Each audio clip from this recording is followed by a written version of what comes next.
اعوذ باللہ من الشیطان الرجیم بسم اللہ الرحمن الرحیم۔ پیارے بچوں، آج ہمارا ٹائٹل ہے کامن کولڈ۔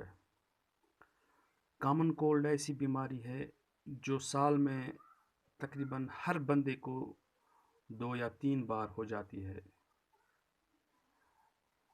جیسا کہ اس کا نام ہے کامن کولڈ، مگر یہ سردی سے ریلیٹڈ نہیں ہے، یہ کسی کو بھی ہو سکتا ہے، کسی بھی سیزن میں ہو سکتا ہے، چاہے گرمی کا سیزن ہو چاہے سردی کا سیزن ہو۔ چونکہ سردی کے سیزن میں یہ اس لیے ہو جاتا ہے کیونکہ اس ٹائم جو امیون سسٹم ہے سردی سے وہ کمزور ہوا ہوتا ہے، اس ٹائم زیادہ اندیشہ ہوتا ہے ایز کمپیئر ٹو جب گرمی کا سیزن ہو۔ ہم ویرائٹی آف فوڈس کھاتے ہیں، اس سے ہمارا امیون سسٹم بوسٹ ہوا ہوتا ہے۔ گرمیوں میں اس کا انفیکشن کا ہونے کا کم چانس ہوتا ہے، لیکن سردیوں میں اس لیے زیادہ ہے کیونکہ ہمارا امیون سسٹم ویک ہوتا ہے، ہم زیادہ ویرائٹی آف فوڈس نہیں کھاتے ہیں۔ کامن کولڈ کا اگر دیکھا جائے تو نام اس کا کامن کولڈ ہے، لیکن یہ سردی سے ریلیٹڈ نہیں ہے۔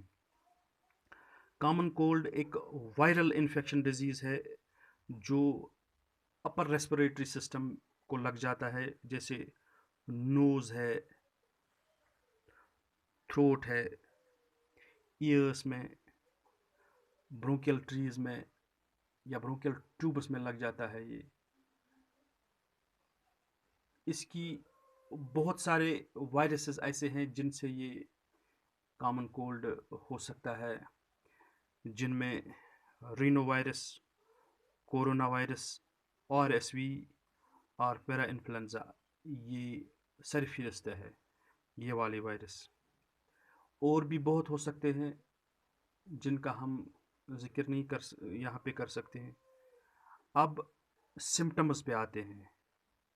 کامن کولڈ کا اگر آپ نے خود بھی دیکھا ہوگا کہ سمٹمز کیا ہوتا ہے، کہ جیسے ہر انسان نے یہ فیس کیا ہوگا کامن کولڈ۔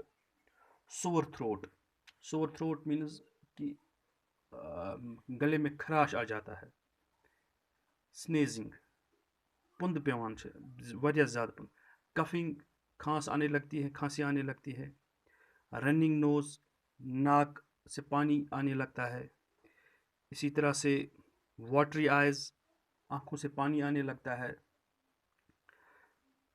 ہائی فیور جب سیکنڈری انفیکشن ہوا ہو، یعنی بہت دیر تک پرائمری انفیکشن رہا پھر سیکنڈری انفیکشن ہوتا ہے تو اس ٹائم ہائی فیور ہو جاتا ہے، ہیڈ ایک ہو جاتا ہے، اور لاس آف ایپیٹائٹ یعنی بھوک نہیں لگتی ہے اس ٹائم، سر میں درد ہو جاتا ہے، فیور بڑھ جاتا ہے جب یہ کامن کولڈ تھوڑا بڑھ جاتا ہے، سیکنڈری انفیکشن جب ان کا ہو جاتا ہے۔ اسی طرح سے اب ہم اس کو پریونٹیو میجرز کیا کر سکتے ہیں کہ ہم اس کو کیسے روک سکتے ہیں۔ پہلا اور سب سے بڑا جو عمل ہے ہمیں یہ کرنا ہے کہ ہمیں صفائی رکھنی ہے، ہاتھ دھونے ہیں، ایوائڈنگ ٹچنگ یور فیس۔ بار بار جیسے ہم گئے باغ میں گئے یا کھیت پہ گئے، وہاں سے ٹوتھ پکس نکالی سیدھے منہ میں بھر دی، کسی نیچے کوئی گھاس پھوس دیکھی سیدھے منہ میں بھر دی، اس سے بھی یہ انفیکشن ہو سکتا ہے۔ یا ہم ایسے فروٹس کھاتے ہیں جو کسی پرندے نے کھائے ہو سکتا ہے ان میں کوئی وائرس جیسے برڈ فلو ہے وہ اس سے بھی پھیل سکتا ہے، وہ بھی ایک قسم کا وائرس ہوتا ہے، وہ برڈز کی وجہ سے پھیلتا ہے۔ اسی طرح سے کسی جانور نے یا گھاس یا ٹوتھ پکس ہم نکالتے ہیں وہاں سے، ہمیں سیدھے ان کو منہ میں نہیں بھرنا ہے، پہلے صاف کرنا ہے، پھر ان کو پرزرو کرنا ہے کسی جگہ پہ۔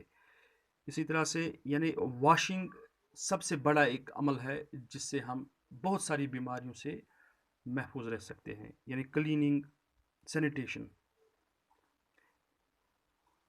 Drinking plenty of water. جس کو یہ انفیکشن ہو گیا، ایوائڈ تو تبھی کر سکتے ہیں کہ جب کسی انفیکشن نہ ہوا ہو، تب ہم اس کو ایوائڈ کر سکیں، اس سے ہم بچ سکتے ہیں۔ جب انفیکشن اب ہو گیا تو ہمیں پلینٹی آف فلوئڈس لینے ہیں، یعنی سوپ پینا ہے، مختلف قسم کے سوپ پینے ہیں، بازار میں بھی آتے ہیں یا گھر میں ہم بنا سکتے ہیں. اسی طرح سے میڈیسنز لینے. ویسے تو اس کا فلوز کا کوئی میڈیسن نہیں ہوتا کیونکہ یہ اپنی جو شیپ ہوتا.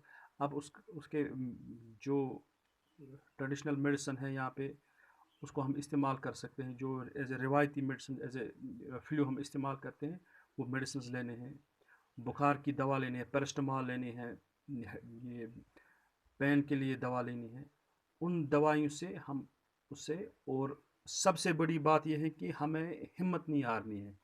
ہمیں بالکل خوش و خرم رہنا ہے کہ ایسی کوئی بیماری نہیں ہے کہ مر جائے گا انسان. لیکن اگر امیون سسٹم اور ہمت ہارے کوئی تو یہ انفیکشن اس کی جان بھی لے سکتا ہے. کہ یہی انفیکشن بعد میں جو ہم نے پہلے ٹاپک پڑھا تھا کہ نمونیا، یہ نمونیا کا بھی کارن بن سکتا ہے. اگر یہ انفیکشن زیادہ سیویئر ہو گیا تو نمونیا بن سکتا ہے. جیسا کہ ہم نے کہا تھا کہ نمونیا ہو سکتا ہے وائرس سے ہو سکتا ہے. یہ انہی وائرس سے نمونیا بھی ہو سکتا ہے. لنگ فیلڈ، لنگ میں میوکس زیادہ جمع ہو جائے گا تو میوکس جمع ہونے کی وجہ سے جو گیس ایکسچینج کا ایریا ہوتا ہے وہ کم ہو جاتا ہے. اس سے پھر سفوکیشن سے جو پیشنٹ ہے، مریض ہے، وہ مر سکتا ہے. باقی کوئی مسئلہ نہیں ہے. امید ہے آپ کو آج کا یہ کلاس پسند آیا ہوگا.